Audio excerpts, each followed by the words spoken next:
to you. Thanks, John. And yeah, we really appreciate you coming and joining us today as well, because there's not a lot of coverage, like you said. I've got a nephew who suffers with sickle cell, and the lack of information. So I know my sister would say she knows a hell of a lot more than me in all subjects, but specifically on sickle cell, it's not something you find talked about in mainstream areas. So I've got sickle cell trait, but my doctor would basically, as a teenager, prescribed me with folic acid, and that was my treatment. Um, for sickle cell, is there a generic treatment that people will be offered? Yeah, for sickle cell anemia, it will news on that is that, and this is good for children with sickle cell. We've been the National Institute of Clinical Excellence are considering, they haven't made their decision yet, considering 2 new potential treatments for sickle cell. And if they are approved, because hydroxyurea has been around for about 30 plus years, if they're approved, they will be the first new treatments for sickle cell in this country for over 30 years. One of them, crizanlizumab, has been approved by the FDA in the United States and been approved by the European Medicines Agency, but not yet approved in the UK. The other one, Velexator, is still at an early stage. So what I'm saying to you is, for those young people with sickle cell, there's going to be and I'm hoping that they are both approved, but they're expensive, and NICE could say it's too expensive for the NHS. Hopefully they won't say that. But then there'll be more range of treatments. Then there's gene therapy, where effectively trials are taking place to switch the gene. So the good news is, having had decades of very little research and development for new treatments and cures for sickle cell, that is happening more actively now. Okay, thanks, John. Folic acid and immunizations, you take. By and large, people who are carriers or have trait like yourself are genuinely healthy. They might have to take some supplements or whatever, because it's the issue of, and some people will still be a little anemic, if that makes sense, but by and large they do everything like everybody else. Okay, thank you. And I'm going to struggle with the medical term that you've just pronounced, but yeah, Viv is asking, are there long-term effects from the continuous intake of hydroxyurea? No, that's a very good question. Was it from Viv, did you say? Yeah, it's Viv. Yeah, it's a very good question, because everybody knows, including clinicians, that on the one hand, hydroxyurea is effective. It wasn't invented as a sickle drug. It's a chemotherapy drug, but its effects on sickle are good. But so there have been studies that for children, because a lot of clinicians put children on sickle as on hydroxyurea very early if they're not having transfusions.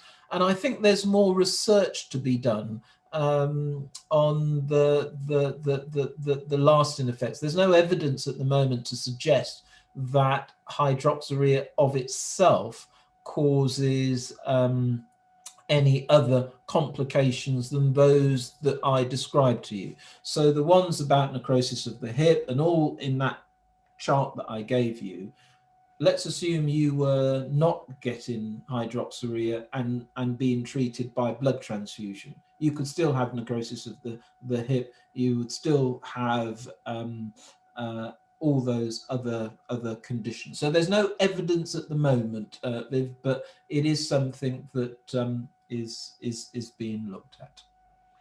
So, John, does the hydroxyurea, does it have an effect on the immune system, like chemo would have an effect on the immune system, or not? I think what it does is it creates more the more fetal hemoglobin you have. What it does, it creates more fetal hemoglobin, and the more fetal hemoglobin you have in your system reduces the likelihood of the blockages that I talked about. So it's with hydroxy, it's to do with fetal hemoglobin. Okay.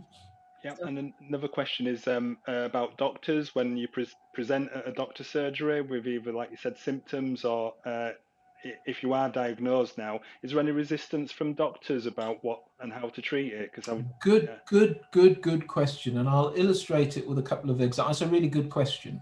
First of all, our view is that if you have sickle cell disorder, you should be under the care of a specialist centre. So let's assume, because I can use this example, because let's assume you're in Rotherham, for example. Your specialist centre, and you go to Rotherham District General Hospital. Rotherham will probably only have about 6 or 7 patients with sickle cell, whereas Sheffield, which is in the region, Sheffield will have lots of, patients. So specialist care for sickle is really important. Okay. Number two, GPs, and I worked in the health service for many years at a very senior level. So GPs are great people, but they're not experts in sickle cell. When you need care, it's usually through a hospital admission, which means that it will be a healthcare professional in a hospital, in A&E, or the specialist nurse within the hemoglobinopathy team, or the consultant. So the advice I would give to parents is ensure that they are, even if they are attending a district general hospital, understand who your specialist centre in that region is for your care. And I'll give you an example. One of the cases that we're dealing with at the moment, which you will have seen from the national news, involved a young man called Evan Smith, who sadly died at North Middlesex Hospital, which has a huge population of sickle patients. Now, what happened was he was admitted as an emergency on a ward where healthcare professionals didn't understand sickle. The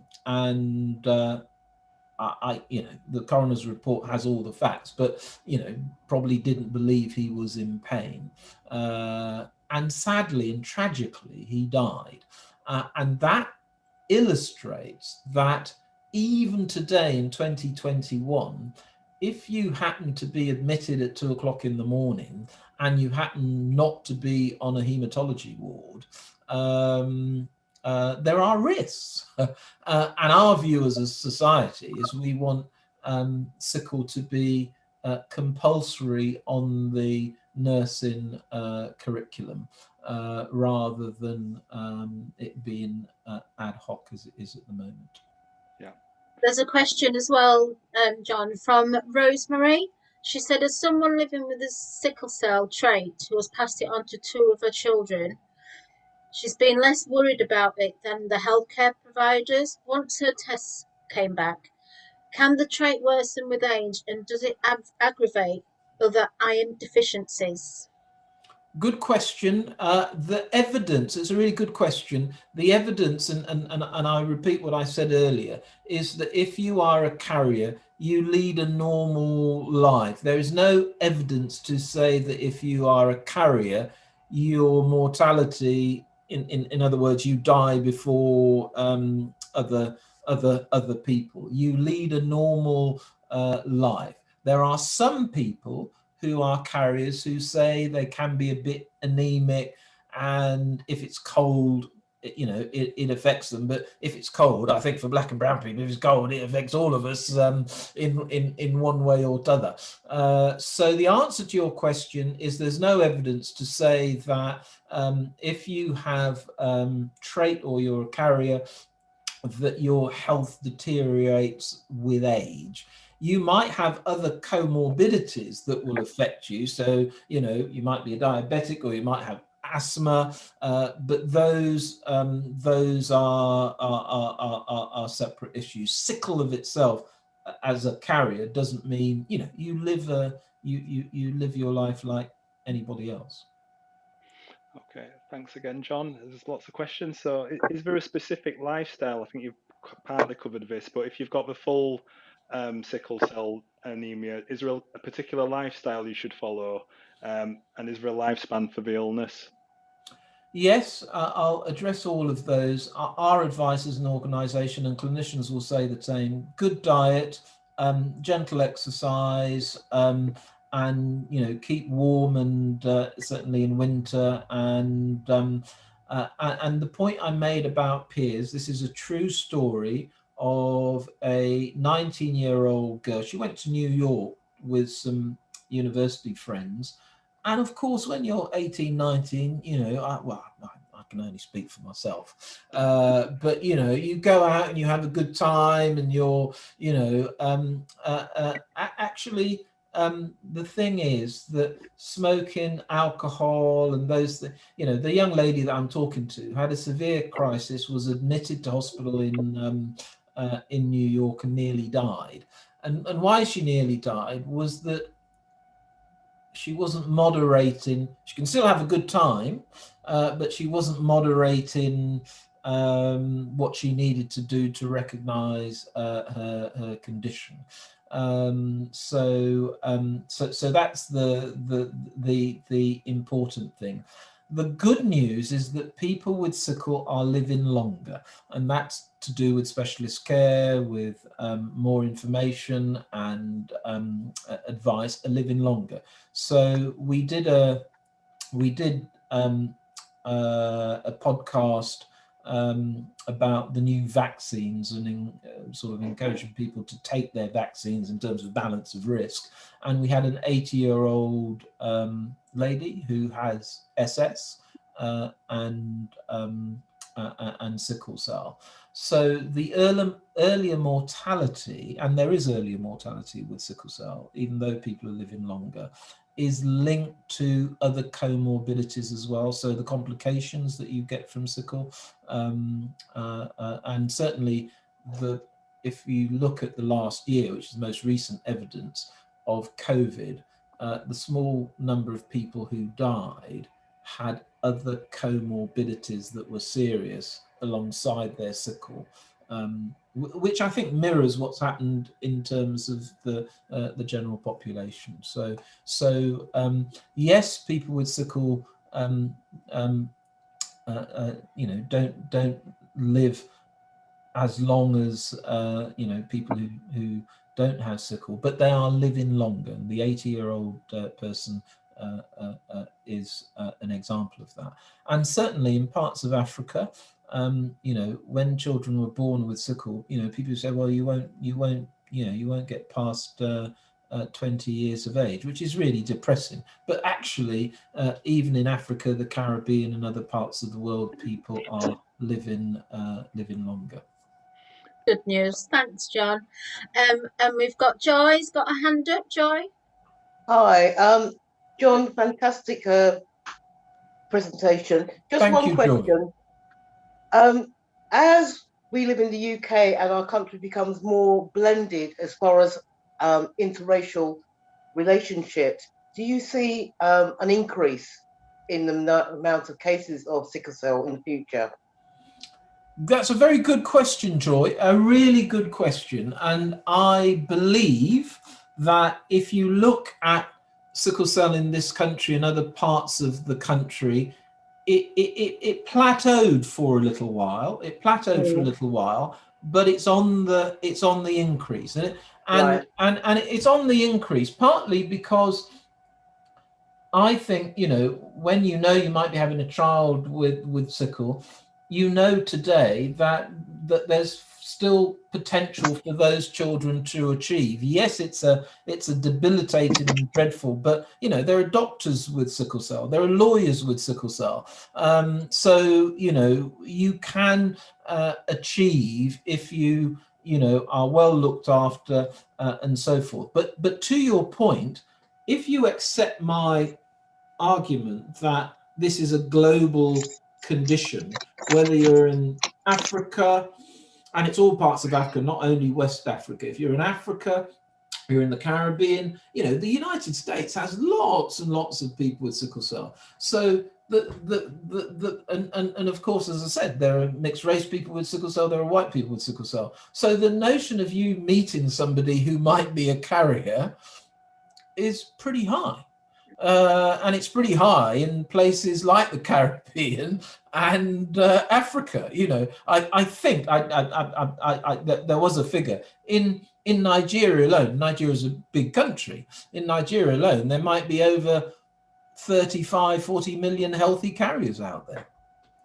You know, so the answer is that it is likely to you know, and it is the biggest condition internationally, blood condition, that is. Not, you know, when I say it's the biggest condition, it's the biggest genetic blood condition that exists.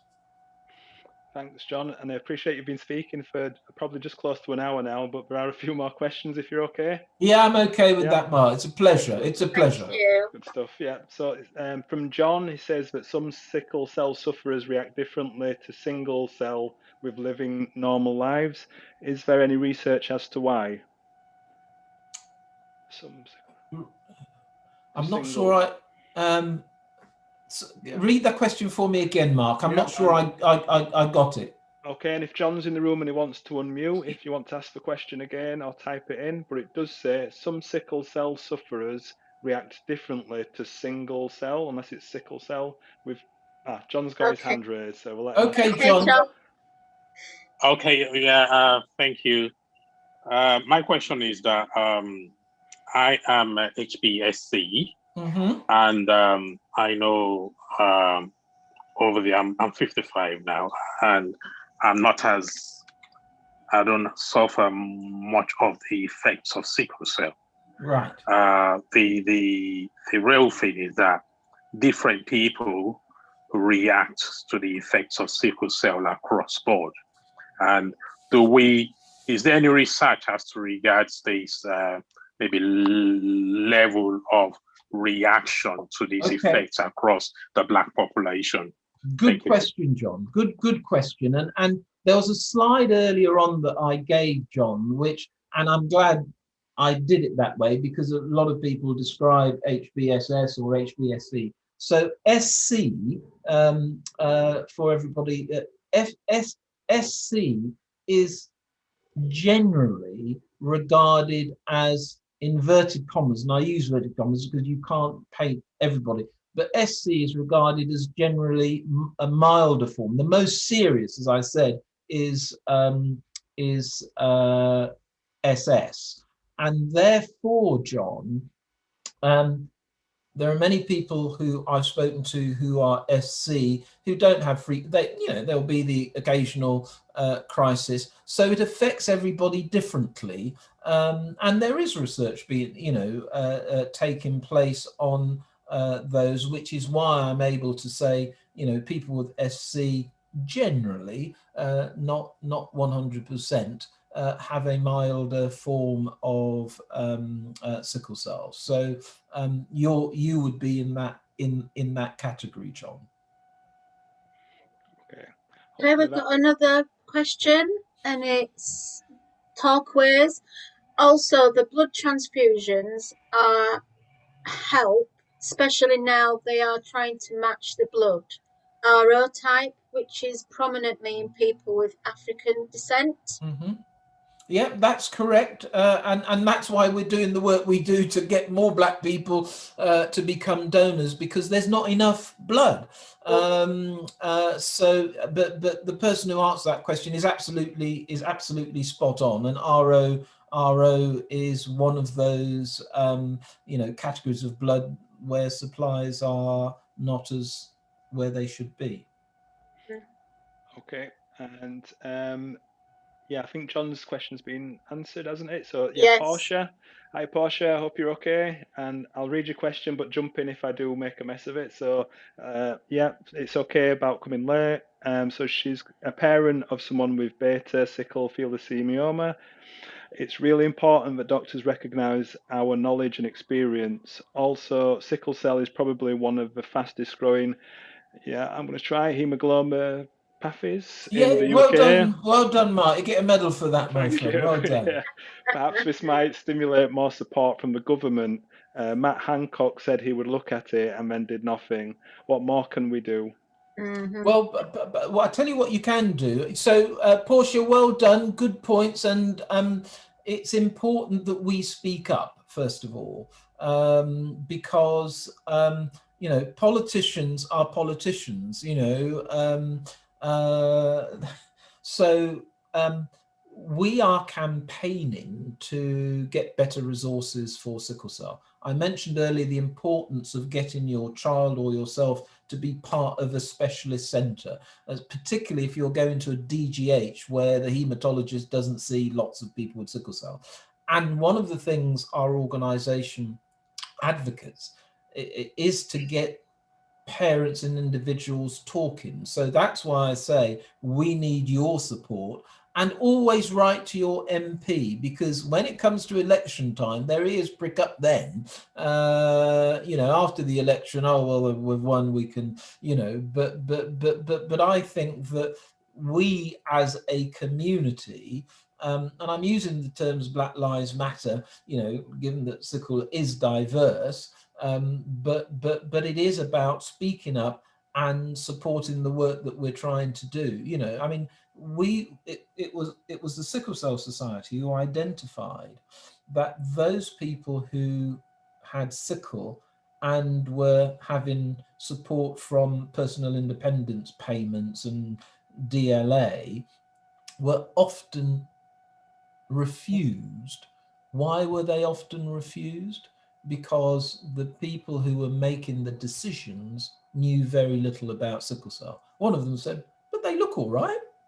You know, they look all right. Well, you know, and some of our people, you know, dress up to go to for their assessments and, you know, but it's an invisible condition. So it's important, Portia, that we speak up. You know, you support the work that we try to do. There's a lot, and there's only, you know, a small handful of us. We're not a particularly wealthy charity, but write to your politicians, copy us in, and keep at it. If they're not listening, they get pretty frustrated when they know that the responses that they give, which hopefully they think you'll go away, mean that you're not going to go away, and that's our organisation isn't going to go away. We're going to continue to fight for better resources and better services. And on the back of that, John, as well, what we find frustrating, and this is that, you know, we're in the north of England, and we find that being up north, we get left out and forgotten about. You know, Yeah. like we don't exist up here. So, but when it comes to London, London is so far ahead in every aspect, you know, in terms of getting resources, getting heard, getting listened to, you know, as seen as important, and then the north and the other parts of the UK gets forgotten about. Yeah, that's And that is a big concern for us, because I know specifically there's a lot of people in my town with sickle cell, and that's just from knowing people. So it must be higher from people I don't know, you know. absolutely. It's there. Keep in touch with us, Una, because last week, and this is true, last week I had some discussions with the Greater Manchester Commissioners about possibly rolling out some work that we've been doing in London to support people with sickle cell across the Northwest. Certainly not agreed yet, but those discussions are taking place. And if we are successful, because we need to get the funding, then certainly Una and Mark, we would want to be, if we get the funding, we would want to be liaising with you to help promote and spread whatever we might do. But it's still early days. We've had a good meeting with the Manchester Commissioners last week. We've evidenced the work that we've done in London because it was a pilot, and we want to roll it out because it makes a difference to particularly young people with sickle cell. And by young people, I'm talking about sort of 8 to 24, because, you know, that's the group that you want to catch. So keep in touch. No way has it been approved yet, but we're in discussions and they're promising. I've just seen a question from Bamidele about airlines. I don't have it to hand, but we have information about sort of companies that give reasonable insurance for people traveling abroad, even though travel's an issue at the moment with the pandemic. And secondly, Bami, the other point is we're trying to do some work with the airlines about oxygen and what happens if you have a crisis on a plane. It's very difficult doing work with them, but it's a good point that you highlight. And somebody's asked, Orlandia, can and should everyone can and should donate blood? It saves lives. And the one before that was Abdul. He said, can anybody donate blood, or is it people with the right match that should? Well, no, everybody can donate blood. If you are a carrier, you can donate blood. There's a myth about, oh well, no, we don't take carrier blood. That is something we're trying to address with NHS Blood and Transplant. But as Oleander says, and I know Oleander well, so hello Oleander, good to know that you're on the call. Yes, donate blood. Everybody, if it's coming, I think mine's RO because I've donated before, but there'll be different variants. The most common is RO, but it's just black people's blood that we want to support the community of patients who receive regular transfusion. Definitely. Right, so I'm going to ask the daft question now, John. So I do this in every session, don't worry. So blood types, when you're donating, how do they identify that you are from a black background? Does it register as you're going in? How do they know and identify the difference? Or I said it would be a daft question. No, it's not a daft question. I mean, you go into a centre. There's information where you'll be asked for your ethnicity. So it's what you self-nominate. Yeah, it's years since I've donated, so I am going to have to relook at that, and we'll promote. I can see that Porsche has said that they're trying to relaunch the promotion of blood donation in the Kirklees area, and obviously Porsche would love to have a conversation with you outside of the have space. A chat with Tracy, Porsche, because we are doing it in the example I gave. You might have missed it very early on in my presentation, was about the work with piloted in South London about increasing the numbers. You might have missed that slide, Portia, but I mentioned there's a lady called Tracy Williams who leads that work. Get in touch with her, and because we're expanding the work to other areas, so get in touch with her. Her name's Tracy.Williams, and Tracy without an E, so TRACY.Williams@sicklecellsociety.org. I will pop that in the chat as well. I'll just find the slide where it's on. Okay. Thank you.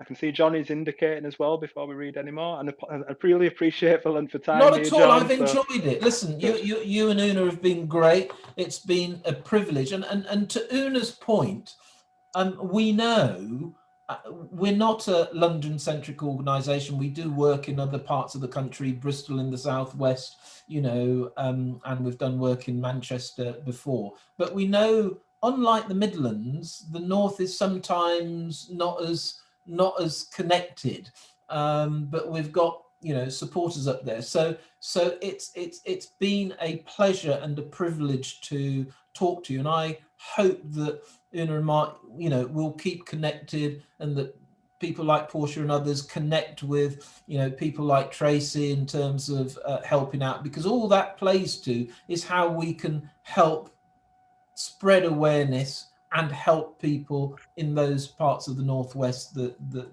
you're involved in. Most definitely, and we do appreciate you coming this evening, John. Honestly, it's been fantastic. It was a great presentation, and I think like you said, more needs to be done, and this is why we wanted you on our platform. It's just great. Well, I've enjoyed it. Thank you both very much. Thank you for everybody, Joy, John, Portia, Johnny, everybody who, I can't name check you all, but everybody who logged on, Oleander, and asked all the questions. So, you know, I wish you, you know, look. Before you do end and wrap up though, John, I'm going to be really rude because I can see Johnny Flowers is indicating he'd like to ask you a question before you dash off. Is that okay? Yeah. Okay. Thanks, Mark, for that, and thanks That's for your okay. John for the discussion. I've learned a lot more about sickle cells than I ever knew before. Thank you, Just John. one quick question I would like to ask is: how does one knows if you have sickle cells or you're a carrier? That's a good question. That's a good question, because what I didn't explain is that we now have a universal screening program, so all children born will know. So young kids know that you know, and their parents know, because there's a screening program. But we had a case once, and this is a true story, and I'll be very, very brief given the time. We had a guy who contacted the Sickle Cell Society. He came from either the Caribbean or Africa, but he came here like the Windrush population in the, you know, in the 70s or early 70s. And he was very fit. He was a sports person, and he had to have a sports op. He had to go to hospital, Johnny, to have a sports op. And he had his sports op, and it all went well. But he contacted us because the consultant said to him, "Oh, Mr. So-and-so, your op's fine. You can go back and play cricket or whatever sport he was playing. But I didn't know you were a sickle cell carrier." And he didn't say anything to the doctor because he was in shock. So he contacted us and said, "Look, you know, my consultant says I'm a carrier, but I didn't know I had sickle cell. My parents never told me, it wasn't mentioned in the family." So here was a man in his 50s who came over as a young man who was a healthy carrier and didn't know he was a carrier. And why he contacted us was, "Well, look, you know, I've got a partner, I've got children. You know, what does all this mean?" He didn't want to ask the doctor for fear of, you know, asking a silly question. So the answer to you know, for anybody who might be older and think, "I'm not sure if I'm a carrier or whatever," it's a simple blood test. Just ask your GP for a simple blood test. Is that when you go for a blood test then, because I normally get blood tests, do you ask your GP? Yeah, ask if, yes, because when you get sent for a blood test, they, you know, for diabetes, they know what they're checking for other things, they know what they're checking for. So all you need to say is, you know, can I have a blood test to see whether I'm a sickle carrier? Thank you very much. No problem. Thanks again, John. Like I said, I really appreciate it. We will keep in touch, and maybe later on in the year you'll be back again and we can talk about some progress that we've made.